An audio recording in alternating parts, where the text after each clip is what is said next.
La palabra de hoy, yo quiero animarte, quiero que el Espíritu hable a tu corazón en esta noche y oro para que el Señor te inunde en esta noche, ponga esta palabra en lo profundo de tu ser y la guardes, la atesores y sea como una semilla que dé buen fruto. Amén. La palabra de hoy se espera algo muy grande. Lo puse así como en escalerita, algo muy grande de ti para la gloria de Dios. Se espera algo muy grande de ti, pero para la gloria de Dios. Amén.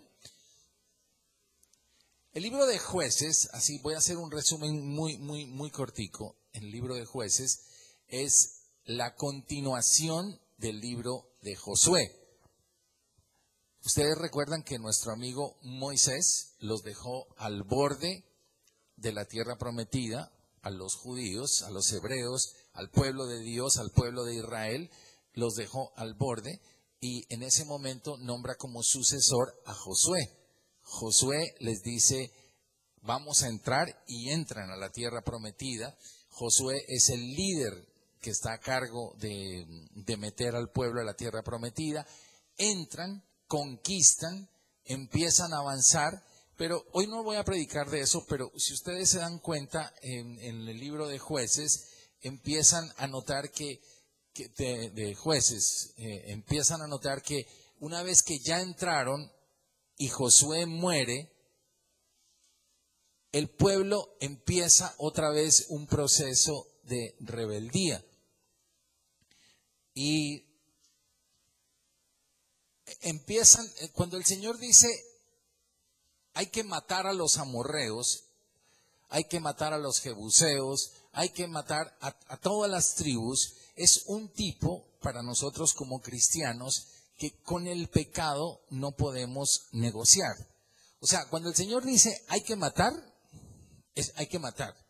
Y me estoy refiriendo a matar el pecado. O sea, si tú convives con el pecado, si le das golpecitos al pecado, entonces tarde o temprano el pecado vuelve a crecer, vuelve a reproducirse y esos gigantes que eran los enemigos, el pecado se va a volver un gigante que tarde o temprano va a tratar de aplastarte.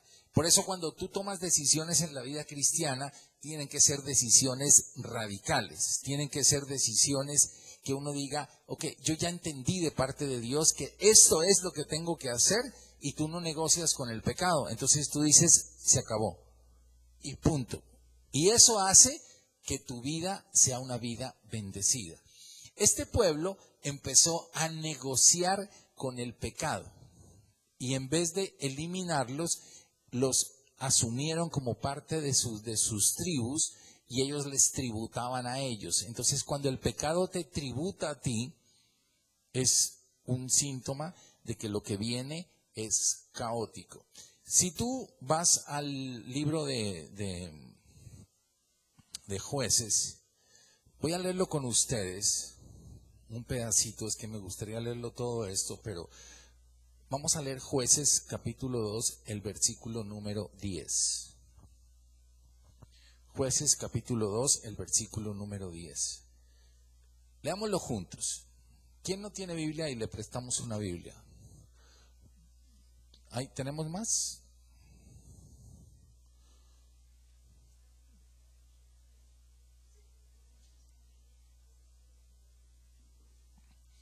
Ok, Jueces capítulo 2, versículo 10, dice, y toda aquella generación también fue reunida a sus padres, y se levantó después de ellos otra generación que no conocía a Jehová, ni la obra que él había hecho por Israel. Después, los hijos de Israel hicieron lo malo ante los ojos de Jehová, y sirvieron a los Baales. Dejaron a Jehová, el Dios de sus padres, que los había sacado de la tierra de Egipto, y fueron tras otros dioses, los dioses de los pueblos que estaban en sus alrededores, a los cuales adoraron y provocaron a ira a Jehová. Mira cómo cuando uno se acerca al pecado, el pecado lo desvía a uno y no uno al pecado. Es decir, por ejemplo, ayer vino una señora de aquí a la iglesia a la oración y apenas se me acercó, yo la iba a saludar todo amablemente y me dijo, no, de lejitos, que estoy toda gripada. Entonces uno dice, ok, de lejitos. Pero, ¿por qué, digamos, uno se preocupa por eso? ¿Qué es lo que lo contamina a uno? Lo contamina el agripado. O sea, uno no dice, deme un beso a ver si me contamino de la sanidad. ¿Sí? Dame un beso de cerquita porque quiero contaminarme de la sanidad, sino al contrario, uno dice, no, de lejitos no vaya a hacer que lo contamine. Entonces con el pecado, de lejitos, bien lejitos, para que uno no se contamine. ¿Amén? Esta generación se contaminó y terminaron adorando a los Baales, al Dios del pueblo enemigo de Dios. Versículo número 14, y se encendió contra Israel el furor de Jehová, el cual los entregó en manos de los robadores, que los despojaron y los vendió en manos de sus enemigos de alrededor, y no pudieron ya hacer frente a sus enemigos. Muchas veces también uno ve familias que están todo el tiempo en crisis, en problemas, en progresas, en cosas, y no avanzan, y no avanzan, y no avanzan, y uno dice, ¿por qué? Pues muy sencillo, porque llega un punto donde Dios dice, entonces, que te defiendan tus dioses. Y ahí se da cuenta uno que no tenían ningún poder. Por donde quiera que salían, en el versículo 15, la mano de Jehová estaba contra ellos para mal, como Jehová había dicho, y como Jehová se lo había jurado, y tuvieron gran aflicción. Si tú lees en Deuteronomio 28, ¿qué era lo que Dios quería para el pueblo de Israel? Dios quería, todas son bendiciones. O sea, Dios cuando te quiere acercar a ti, no es para quitarte cosas, sino es al contrario, es para bendecirte, para decirte yo quiero que disfrutes, y que disfrutes de un papá generoso que consiente a sus hijos. En cambio, cuando los hijos optan por decirle yo no quiero eso, entonces pues provocan la ira de Dios en el sentido de que ellos mismos cosechan la maldición de no estar en el territorio de la bendición. Amén. Versículo 16. Mira cómo es esto de crítico, ¿no? Ponle atención y mete tu mente aquí. Dice, y Jehová levantó jueces que los librasen de la mano de los que les despojaban. Un juez, digamos, en términos del Nuevo Testamento, por decirlo de alguna forma, es una iglesia, es un pastor, es un lugar donde hay protección. El versículo 17 dice, pero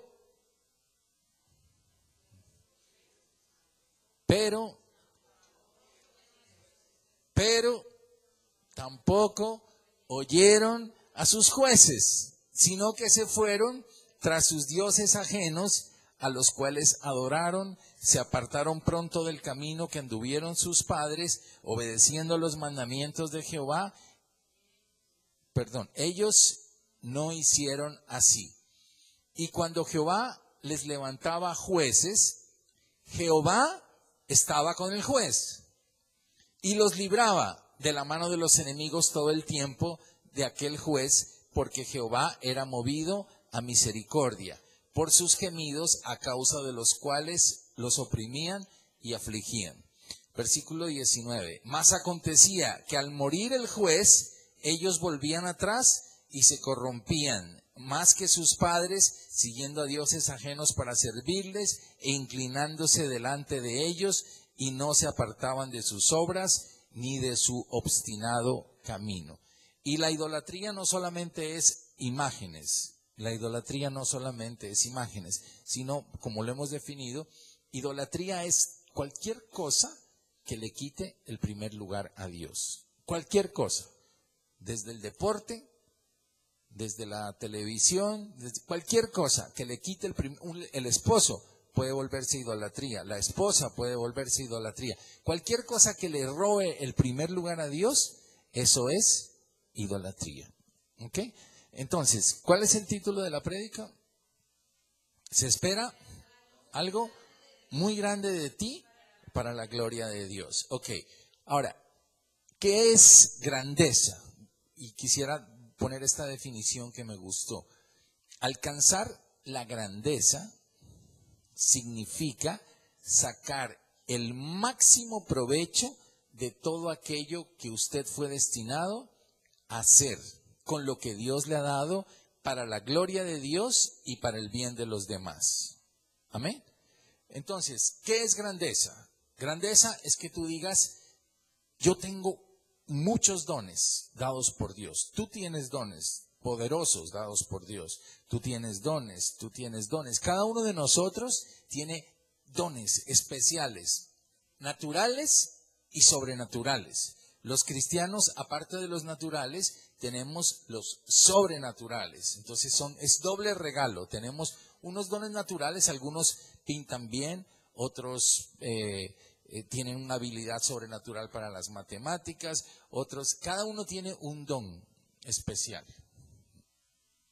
Y aparte de eso, tenemos los sobrenaturales. Pero el Señor te dice, con lo que yo te di, eso lo tienes que exprimir al máximo, ponerlo en mis manos y sacarle todo el provecho para la gloria de Dios, para que tú no te jactes de eso y para que sirvas a las personas. Amén. Así te puedes volver una persona grande. Grande no es el que lo fotografían, grande no es el que sale en el Heraldo, grande no es el que sale en el Tiempo, aunque Dios te puede sacar en el Tiempo, Dios te puede sacar en el Heraldo, pero el objetivo de grandeza es relativo. Es relativo. Uno no puede medir la grandeza en función de lo que el mundo mide la grandeza. Cada uno tiene su grandeza y todos somos nacidos para cosas grandes. Amén. Ahora, siguiente, por favor. Si tú ves esta grafiquita que hicimos aquí, entonces, este es el ciclo del periodo de los jueces. El periodo de los jueces fue un periodo de transición, fue un periodo pésimo en el pueblo de Israel.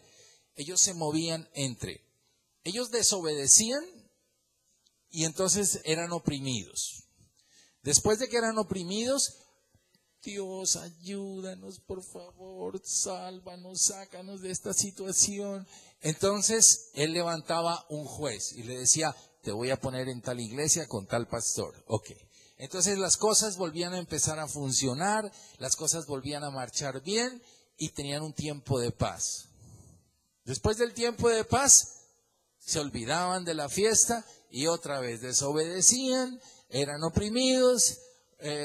Otra vez, Señor, necesitamos tu ayuda. Él levantaba a otro juez, el juez los liberaba, tenían otro tiempo de paz. ¿Y qué creen que pasaba después?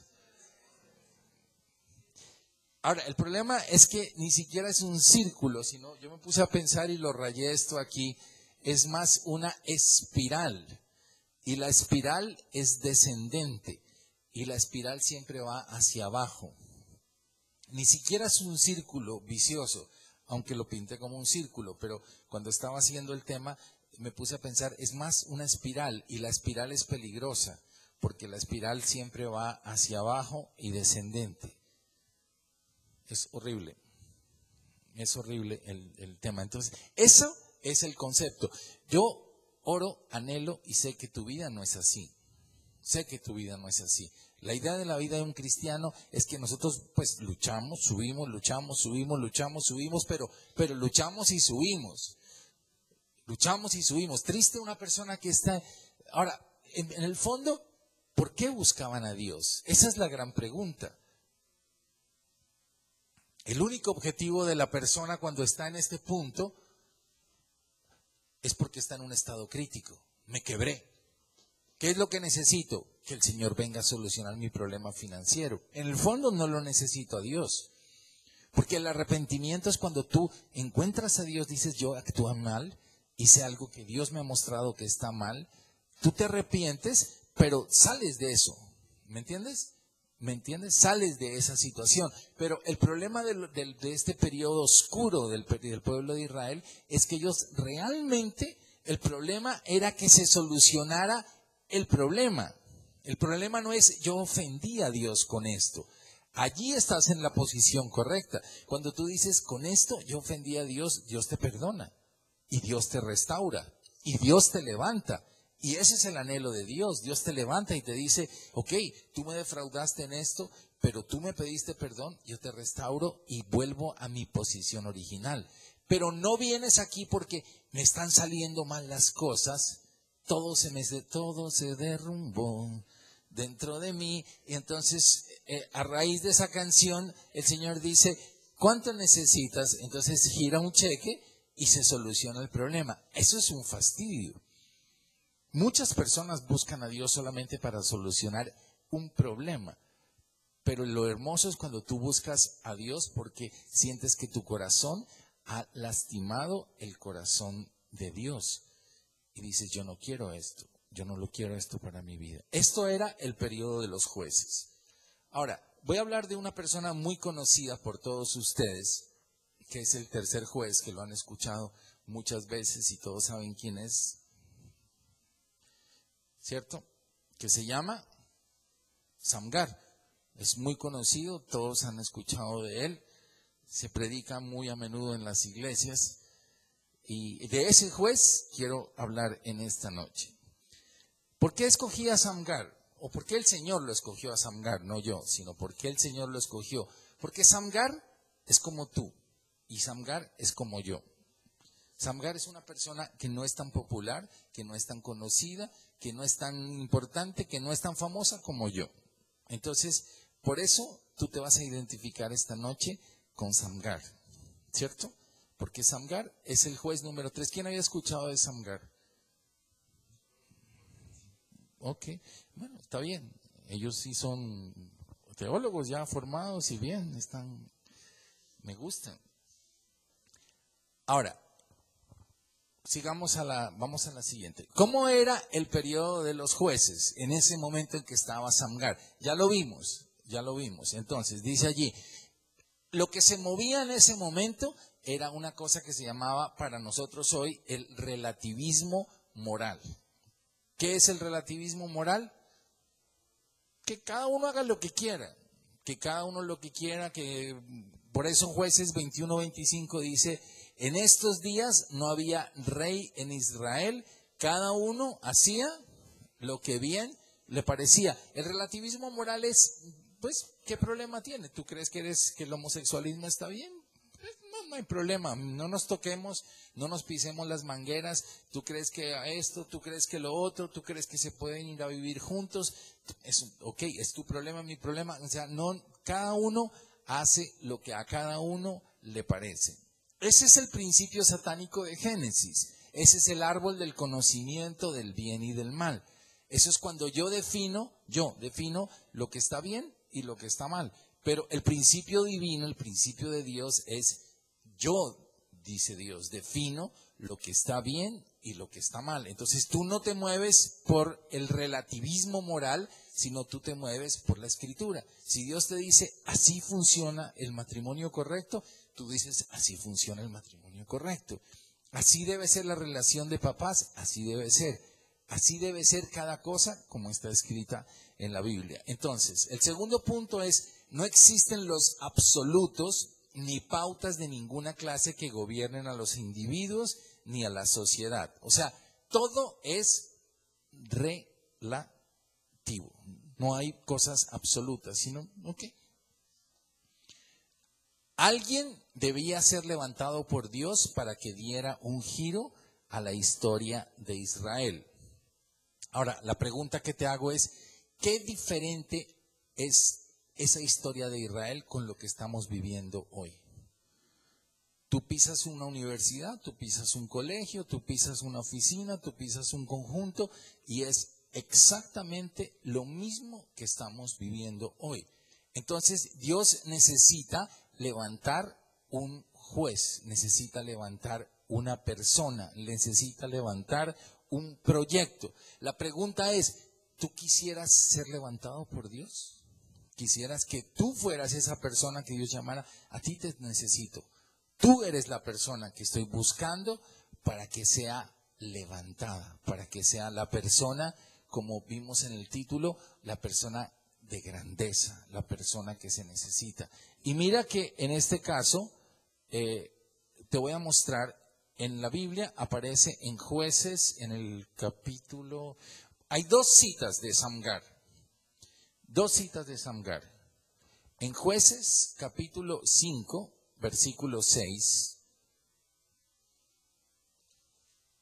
Dame la siguiente, por favor.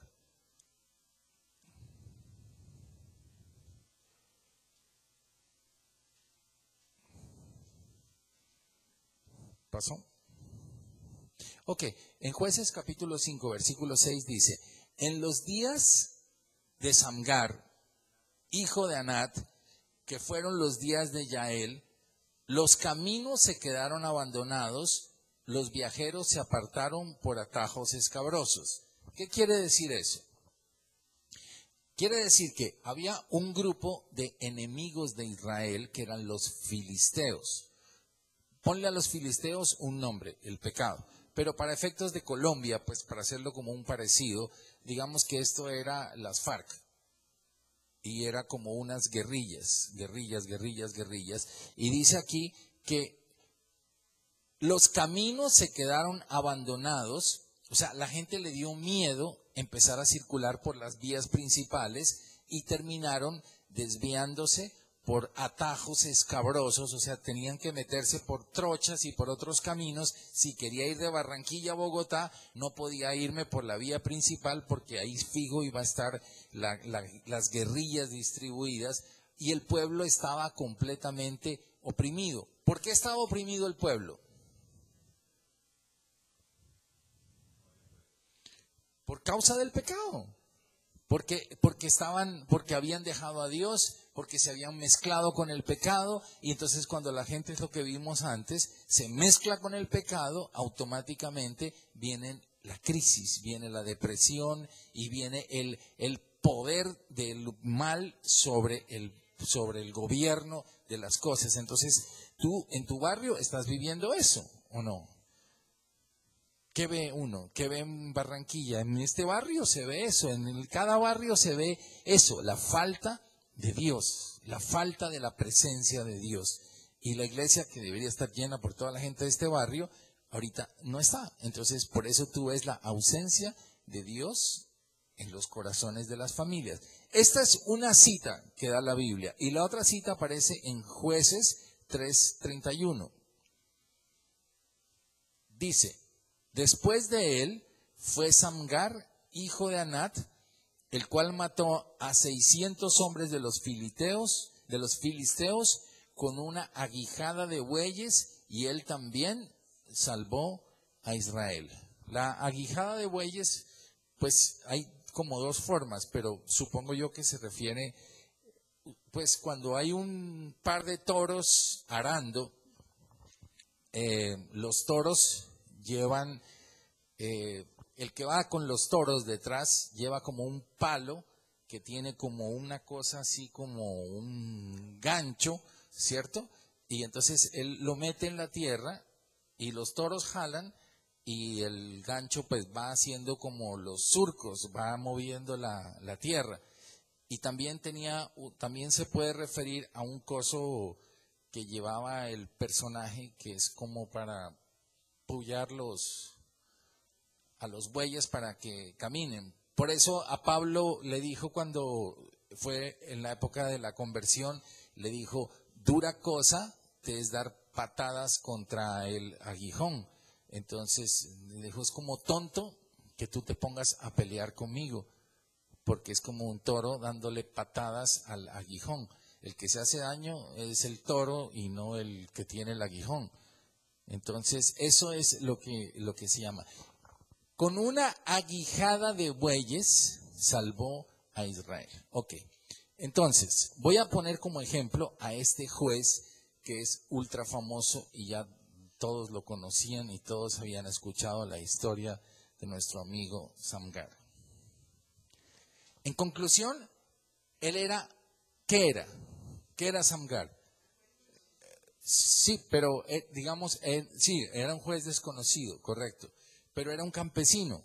Él era una persona que labraba la tierra. No lo conocía sino el papá de Samgar, y de pronto su mamá, no estoy seguro, pero creo que los dos que lo conocían eran ellos dos, y de resto nadie lo conocía. Era un hombre que trabajaba en la tierra. ¿Qué tenía? Pues la Biblia aparentemente muestra que seguramente no tenía nada. Simplemente fue un hombre que tenía un trabajo y tenía lo único que tenía era su aguijada, no tenía nada más. Segundo, por el estudio bíblico, al parecer este señor era extranjero, o sea, su apellido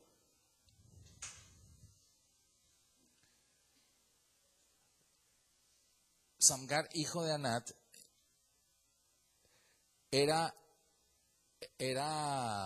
ni siquiera era, digamos, por decir algo, de los, ¿cuál es un apellido aquí como famoso?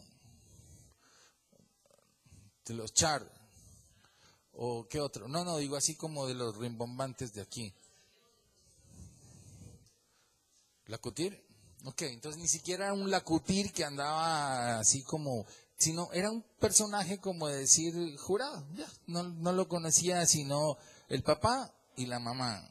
Y si ya no tenía papá, pues ni siquiera el papá ya lo conocía. Entonces, a Gedeón le regalaron en la Biblia más de 100 versículos. Y a Samgar, 2, de los cuales en el uno no dice nada y en el otro dice, pues, pero exactamente, ese es el punto, Luis. El punto central es, pero Samgar salvó a Israel. Pero él salvó a Israel. Ahora, si tú tratas de entender en la Biblia y tú buscas los cuadros de los que hacen los textos y en las Biblias de estudio, ni siquiera se sabe dónde gobernó Samgar, ni cuánto tiempo. O sea, yo estuve revisando en los Jueces, que fueron 12, más Samuel, 13. De los jueces, todos tienen fecha, gobernó de tal fecha a tal fecha y gobernó en tal sitio. Samgar es el único que no tiene ni fecha ni sitio. O sea, que es un personaje como yo, puedes decirlo, ¿sí? O sea, no, como nosotros, como cualquiera de nosotros. El único recurso, como lo dijimos, que tenía era su aguijada y no tenía más, no tenía nada más. Pero un día el Señor lo llamó y le dijo, ¿tú te quieres levantar? Y el Espíritu del Señor es el que lo levanta a uno. Y él le dijo, ¿tú te quieres levantar? ¿Por qué lo escogió a él? No sé. ¿Por qué te escogió a ti? No lo sé. Porque ninguno de nosotros hizo algo importante para que Dios nos escogiera. Simplemente Dios te escogió a ti. Y dijo, a ti te voy a escoger, a ti te voy a escoger, a ti te voy a escoger. Él no vio las imposibilidades. Él si hubiera comparado, por ejemplo, con Gedeón o con Sansón, hubiera dicho, pero es que a Sansón le diste fuerza, a Sansón le diste el tremendo músculo para salir a pelear, pero a mí no me tocó nada. Pero él no pensó en eso. Cuando Dios te escoge a ti es porque hay algún proyecto muy grande con tu propia vida. ¿Me entiendes? Entonces, lo importante es cómo respondes tú. Ahora, lo que él hizo fue decir, Señor, yo lo único que tengo es esto. Ya, eso es lo único que tengo. Y en un versículo define qué fue lo que él hizo. Él le puso el instrumento en las manos al Señor. Él le dijo, Señor, lo único que tengo es este instrumento para defender al pueblo de Israel. Y con ese instrumento Dios le dijo, eso es lo único que necesito, que tú me digas sí. Y con lo que tienes, yo voy a hacer de ti alguien grande. Con lo que tú tienes. No necesitas impresionarte, no necesitas decir cuando suceda esto, cuando pase lo otro. Él te necesita ya. Pero ¿para qué te necesita? ¿Cuál era el proyecto de Dios? El proyecto de Dios era para salvar a su propio pueblo. ¿Y a ti para qué te necesita? Te necesita para lo mismo. Tú estás puesto en un lugar estratégico y solamente con el recurso que Dios te ha dado, Dios dice, con eso que te di, voy a hacer algo tan grande que tú no te vas a imaginar lo que voy a hacer contigo. El punto era la fe.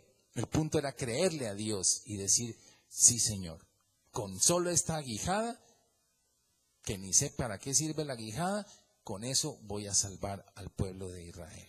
Y con eso lo hizo. Ahora, mira que a Moisés un día le dijo, coge una vara.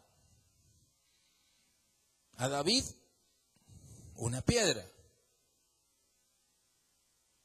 Ya sabemos la historia. ¿Cómo estaba Goliat?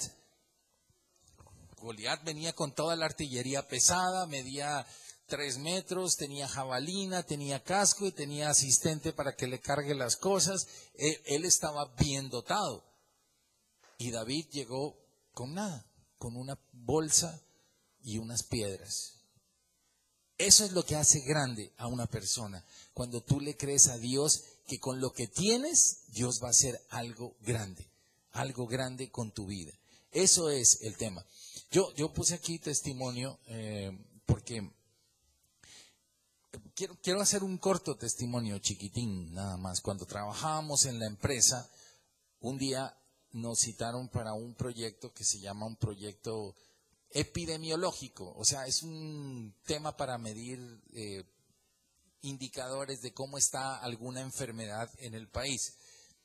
Y cuando nos citaron para ese proyecto, era un proyecto exageradamente grande, era un proyecto muy monstruoso y pues prácticamente, digamos, en cierto sentido, la empresa era yo. Pues obviamente digo mi esposa y el equipo, pero como empresa era yo. O sea, yo no tenía un músculo de empresa y detrás de ese proyecto se fueron los grandes, se fueron Ipsos, se fueron, bueno, las compañías que tenían todo el músculo financiero para hacer ese proyecto. Y eso fue lo que el Señor me puso esta tarde mientras preparaba la prédica, cuando nosotros aplicamos a ese proyecto, pues yo dije, sí, yo voy, como David, con una piedra. ¿Y qué tiene usted? Un computador. ¿Y qué más? No, un computador. ¿Y qué más? No tengo más. Tengo un computador, tengo mi esposa y 2 hijos y ganas de trabajar en el proyecto.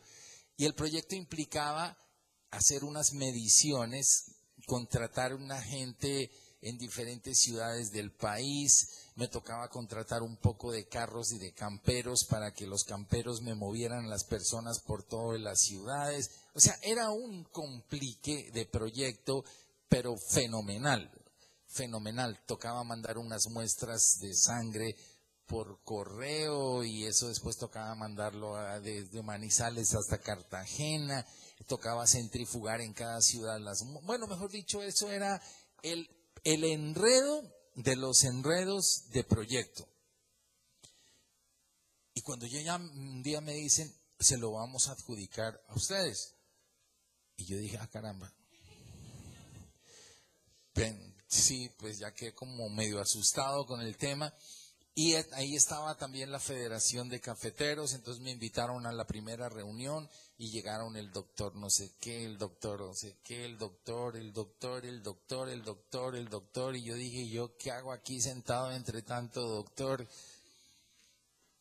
Pero arrancamos el proyecto y yo dije, Señor, esto está peliaguda la cosa, está feo, pero arrancamos el proyecto. Y el Señor dijo, pero yo estoy contigo. Eso era lo único que necesitaba, pero yo estoy contigo y yo te voy a respaldar. Cuando empezamos ese proyecto, miren, no fue sino arrancar el proyecto y yo llamé a una persona en Manizales y él me dijo, listo, yo le ayudo con esto y tú ayúdame con los carros y el otro me ayuda con la otra cosa. Y yo no sé cómo se montó el proyecto. Cuando ya terminamos el proyecto, cuando ya lo entregamos, eso se publicó, eso fue para unas revistas en Canadá y para unas revistas en Estados Unidos, etcétera, etcétera. Pero esto es todo para que yo dijera, la gloria es para el Señor. Porque cuando yo terminé el proyecto, después de 1 año, yo casi me voy de espalda y dije, pero yo cómo me metí en esta locura. ¡Pum! Me puse a pensar, después de 1 año menos mal lo pensé y casi me caigo, no antes de asumirlo, sino después del proyecto, lo asumí y dije, Señor, tú hiciste. Ahora, ese proyecto tenía un propósito. Con ese proyecto hubo un dinero para comprar el apartamento que iba a ser para venirnos a vivir acá, para ejercer el ministerio aquí en Barranquilla. Entonces, el Señor no estaba pensando ni en mi bienestar, aunque piensa en mi bienestar, ni estaba pensando en algo egoísta para mí, sino Él estaba pensando, detrás de ese proyecto tengo yo un plan más grande que el que tú todavía no puedes ver. Y cuando se terminó el proyecto, yo le dije, Señor, toda la gloria es para ti. Pero el proyecto era para que viniéramos a trabajar en el ministerio aquí a Barranquilla. Entonces, lo que te quiero decir es, Dios tiene un proyecto grande contigo, un proyecto grande con cada personita.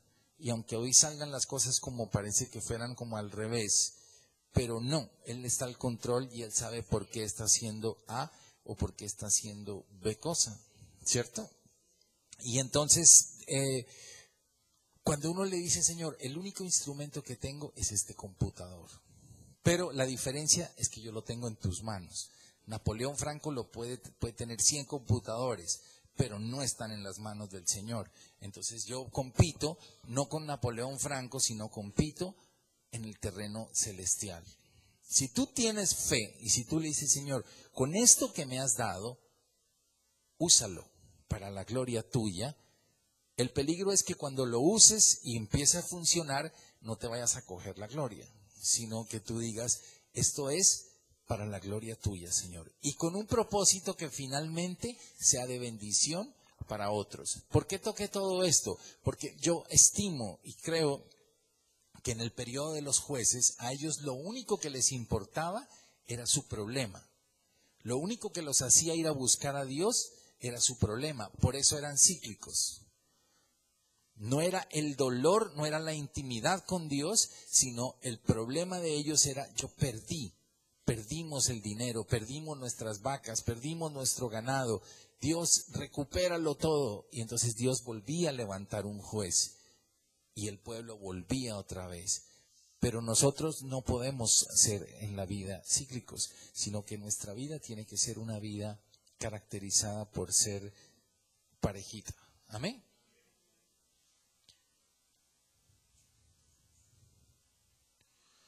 Dios no siempre llama a los preparados, pero siempre prepara a los que llama. Amén. Dios no está buscando gente preparada, Dios no está buscando gente que lo impresione, sino Dios está buscando alguien que le crea. Y al que le crea, Dios le dice, tú me crees a mí, yo contigo voy a hacer cosas que tú no te imaginas. Eso es lo sobrenatural. Por eso es que es hermoso la vida cristiana. Ahora, el punto es, ¿cómo puedo ser usado por Dios? Con esto voy a terminar. El punto número 1 es, deja de sacar excusas. La mayoría de las personas tienen como metas eso es normal, pero es anormal en lo espiritual. Es normal en lo natural, pero es anormal en lo espiritual. O sea, la vida no es como yo quería. Cuando las cosas se den, voy a hacer algo grande para Dios. Cuando yo me jubile, voy a trabajar para el Señor. Si me ganara la lotería, yo trabajaría para el Señor y le daría la mitad de la lotería para el Señor. Y con la otra mitad me compraría un Mercedes-Benz para chicanear. Entonces Dios dice, no, así no funciona. Yo no tuve un modelo correcto de papá, yo no tuve un modelo correcto de hogar. Otra excusa. Estoy en un momento de crisis, en este momento no tengo plata, estoy esperando que algo pase, no estoy en el empleo correcto, no estoy bien en esta universidad, no me siento bien en este barrio, tal vez este no es el lugar para mí, hay problemas en mi casa. Todo eso son excusas para decirle a Dios, no, conmigo no cuentes, ¿ya? Pero es allí precisamente cuando hay problemas, cuando las cosas están difíciles, cuando la situación no es la mejor, es cuando Dios allí se glorifica. Cuando tú dices, ahora Señor que estoy emproblemado, ahora que estoy enredado, ahora que tengo todo esto, mi único anhelo es cumplir con tu voluntad, hacer tu objetivo. Entonces ese es el momento cuando Dios se glorifica con uno y le dice, ok. Y segundo, da un paso a la vez, da un pasito a la vez. No pretendas hacerlo todo de un solo golpe, sino dale con mañita pues al tema. O sea, arrancar. El punto es arrancar. Porque mucha gente se queda soñando y sueña, yo quisiera esto, yo quisiera hacer lo otro, yo quisiera trabajar en esto, pero son puros sueños y no concretan absolutamente nada. Pero cuando tú le dices, Señor, esta máquina de coser, te la pongo allí. Lo único que tengo es esta máquina de coser. Entonces, con esa máquina de coser, el Señor dice, ¿de verdad me crees? Entonces, esa máquina de coser la voy a usar para glorificarme. Solo tengo esta batidora, Señor. ¿Me crees? Pues con esa batidora voy a hacer postres milagrosos. ¿Ya? Entonces, el punto es, ¿qué tienes tú? ¿Qué tienes tú? No interesa lo que tú le ofrezcas a Dios porque Dios se muere de la risa. Dijo, lo único que tiene es una aguijada. Y eso, pues poco y nada hubiera servido un campesino con una herramienta contra las FARC. El gran chiste. Pero ese campesino con esa herramienta, pero cuando dice yo estoy con él, ya la cosa es completamente diferente. Amén. Ponte de pie, vamos a terminar.